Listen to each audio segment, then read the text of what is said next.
But after a difficult battle with cancer, a leading force in Hamilton's food truck scene has died. Graeme Smith founded Grilla Cheese, and his delicious grilled cheese sandwiches enjoyed a huge following, inspiring chefs across the city. Matt Ingram has more.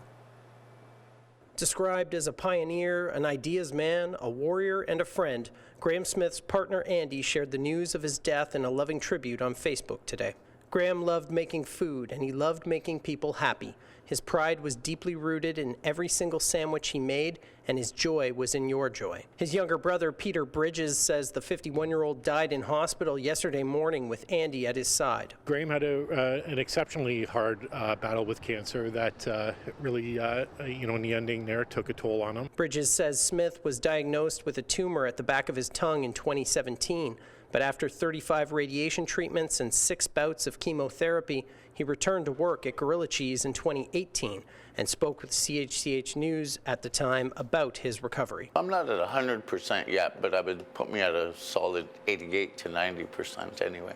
But the cancer returned in December 2020. It was a real heartbreak to see it come back. I thought about it years ago, it's just having a restaurant that specialized in grilled cheese. Seen here at the launch of the Grilla Cheese food truck in 2011 at Hamilton City Hall, he also operated a Grilla Cheese storefront on Ottawa Street for 3 years, ending in 2018.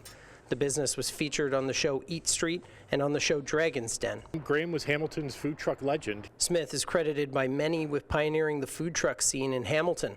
Bridges worked in the truck with him for years. He taught me so many different things in the food truck game. Even before he started, he was so good at coming up with ideas and cooking. Even his chicken wings were unreal. This guy had lineups around the block. Fellow chef Johnny Blonde says Smith was a good friend and mentor to him, helping him learn the food truck business. Nobody brought smiles like Graeme and the Grilla Cheese truck. He was a super sweet guy, man. Solar Modati was another friend of Smith's from the food truck scene and says his advocacy for the industry in Hamilton made it possible for the rest of them to operate. Because they were the ones that were actually in City Hall, fighting to even allow us to be a thing. But for Bridges, he was so much more than food trucks. He was a beloved brother. He was in my life 100%. There was never a spot or a time where Graeme wasn't a part of me. We were very close. He was my best friend. Matt Ingram, CHCH News, Hamilton.